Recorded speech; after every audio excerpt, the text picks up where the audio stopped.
Hey guys, welcome to another video. Today I have got the top back exercises that you should be doing and can be doing within the gym.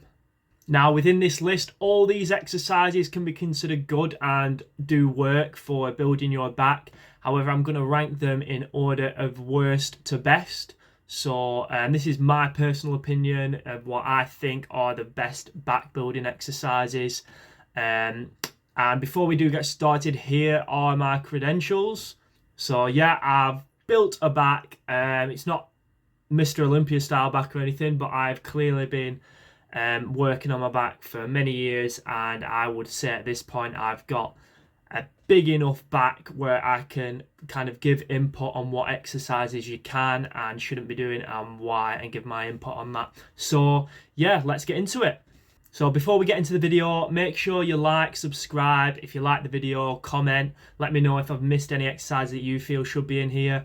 And yeah, let's get into it. Now, number 1 or number 12 on this list is going to be face pulls. Now, face pulls aren't considered a big back exercise. However, they are quite good at building, say, your rear delts, your traps, your stuff like that. Now, the reason these are at the bottom and the first exercise I'm going to mention are because, one, the stability of the exercise. You're going to have to be quite strong in the core, especially when you're upping that weight on the cable machine. 2, if you've been doing face pulls for a while, you know that once you start getting a heavy weight, that rope can really annoy your grip and dig into your hands, and it's just annoying, not what you want on an exercise where you're trying to go to failure.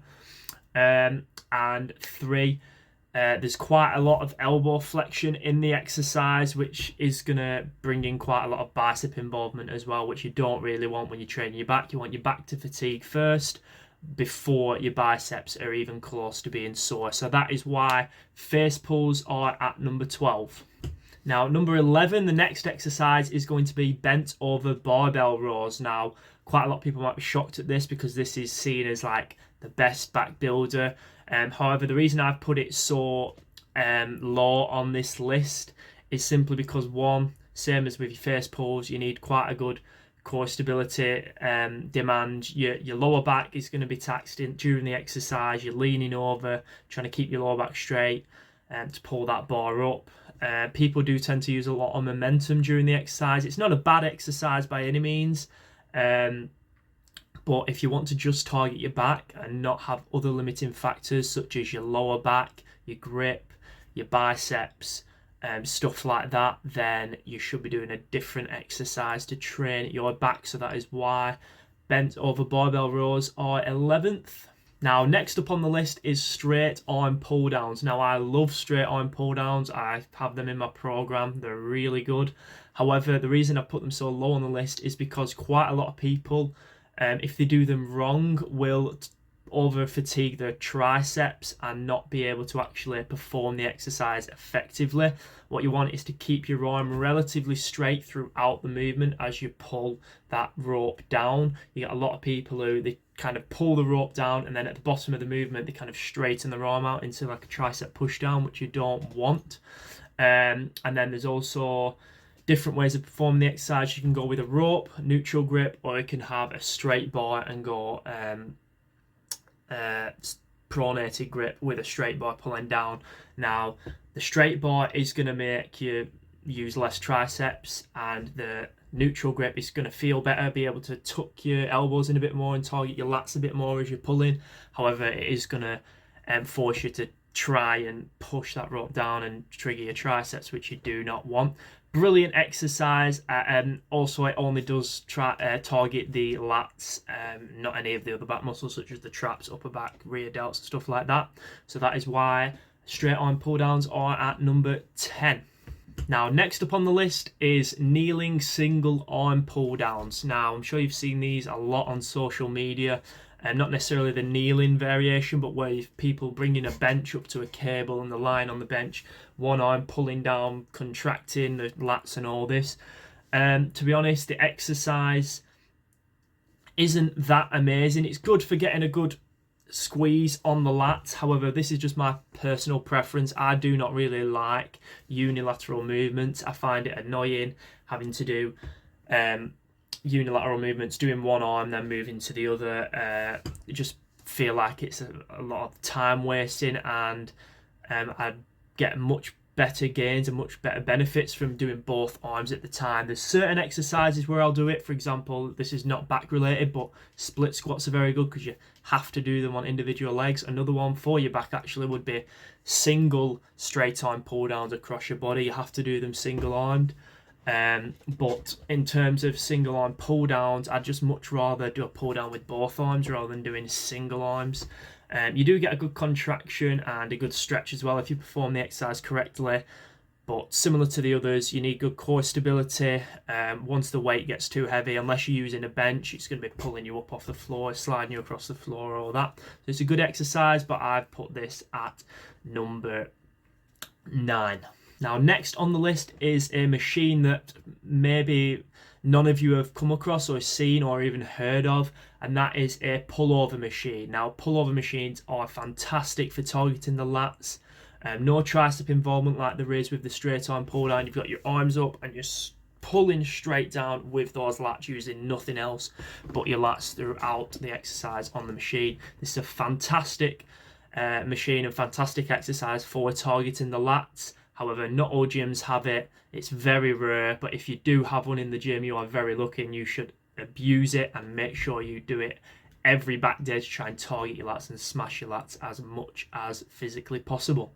So, very good machine, but because it's probably not going to be in all gyms, I can't demand that you need to do this exercise for your back training because you might not have one in your gym. So that is why I've put the pullover machine at number 8. Now, next on the list is seated cable row. Now, this exercise is very good, good at targeting your upper back, can even bias it to target your lats as well.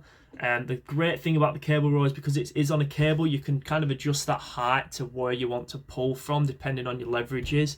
The only problem with it is it's not chest supported. You've got your feet support and you're keeping your back up straight. So depending on the person, that could kind of bring a lot of stress to the lower back if you're not doing it correctly, which someone might not be able to do if they've got lower back problems or something like that.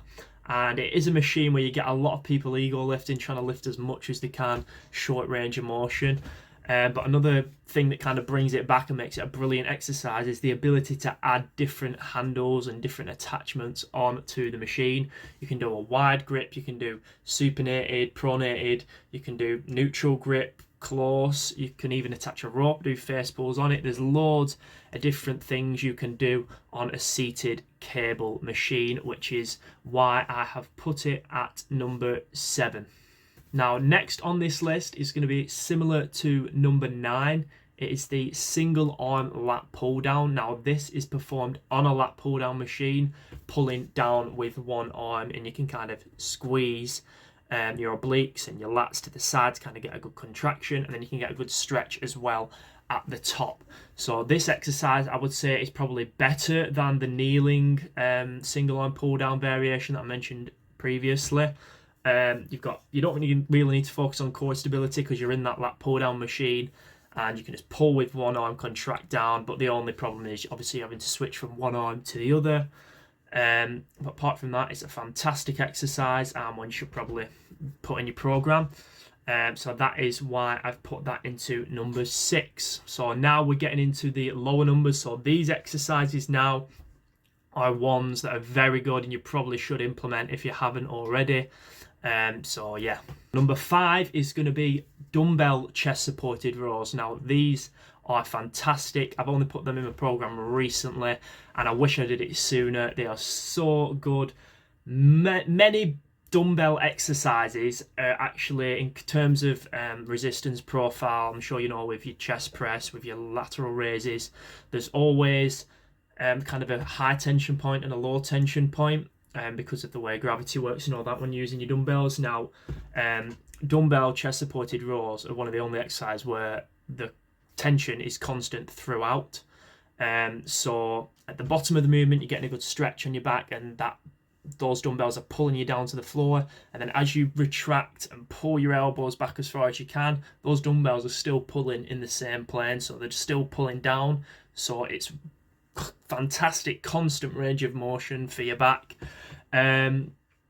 Unlike, say for example, your cable row, if you're using an attachment, you kind of get stopped by your chest pulling back. But with your dumbbells, you can pull all the way back, get your elbows far back behind your body, get a really good squeeze at the top. So it's full range of motion, wide range of dumbbells to use, and as well, it doesn't really matter in terms of who's doing it, because if you're on a bench, anyone with different limb lengths or anything can perform the exercise. So it's a fantastic exercise, full range of motion, everything like that which you need in a good back exercise. So that's why the dumbbell chest supported row is at number 5. Now the next exercise, number 4, is going to be something that I don't think a lot of people would have actually heard of or seen. However, it is a fantastic exercise, and that is the bodyweight inverted row. Now this exercise, you can do body weight, or you can start to add weight to you, similar that you would do with, say, a weighted dip or a weighted pull-up. And it is basically just a row, exactly the same form as you would do for, say, a bent over row. However, you haven't got that core and lower back stability demand. You're just pulling your back up, and as well, depending on what you're doing it, you could do it at home, hands over the edge of a table, going under a table, or you could do it at the gym on a Smith machine, or anywhere where you can adjust the height of where you want to hold it. So if you put the bar that you're holding really high up, you can obviously target more lower lats, and then if you're putting the bar really low down to where you're almost horizontal, you can then do it as more of a straight up mid back, upper back movement. So it's a fantastic movement, very easy to perform, anyone can do it, and it's not like a particular machine you need to use at a gym, so you can do it anywhere. It's a fantastic movement, which is why bodyweight inverted rows is at number 4. Now, next up on the list is going to be a machine row. Now, machine rows, there's different variations and different types of machine rows you can use. You've got your plate loaded ones, you've got your pin loaded ones, but they all kind of come under the same bracket. The great thing about the machine rows is the majority of them are chest supported, which means you haven't got that lower back demand stability that you do with the cable row. So you've got the chest support, and the range of motion is fantastic, like you can with your dumbbells. You're pulling all the way back, get your elbows back as far as you can, get a good squeeze, and then normally can get a good stretch as well, as long as the machine allows for that. And a great thing about the exercise is most machines, there is no kind of pivot point. You get some which pivot, and there's a certain, you put the plates on the end of the machine, and then it kind of lifts up in a certain manner. But the machines which are the best are going to be your pin loaded ones, where you've got a straight range of motion and it moves in one way, so that resistance profile with the weight is pulling in the same constant plane throughout the movement, which is brilliant, which is what you want on a row movement.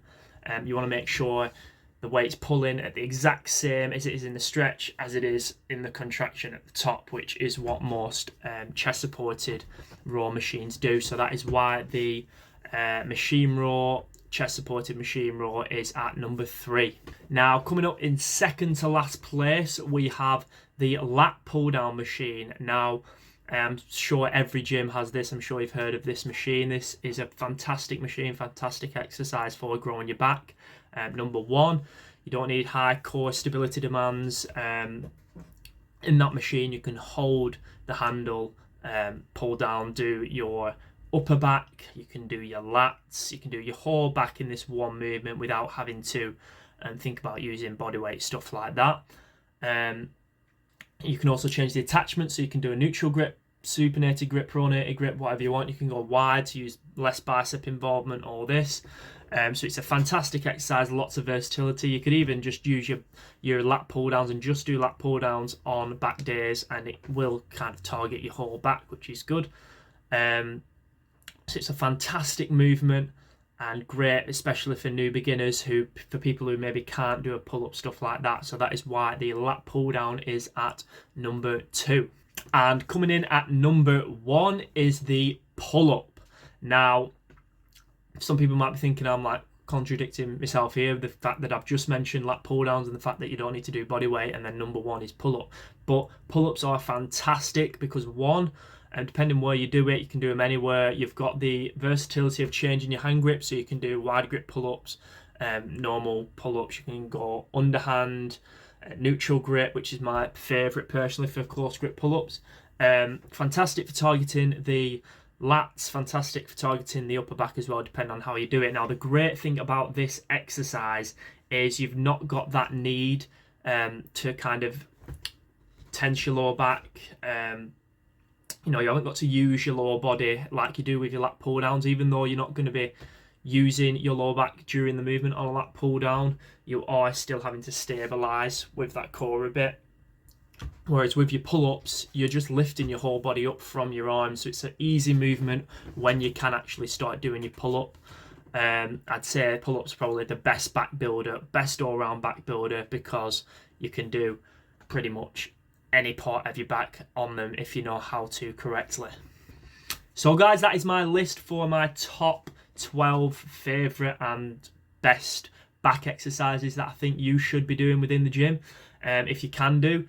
So I hope you liked it. If you have any exercises that you think I've missed and you want to mention in the comments, feel free to do so.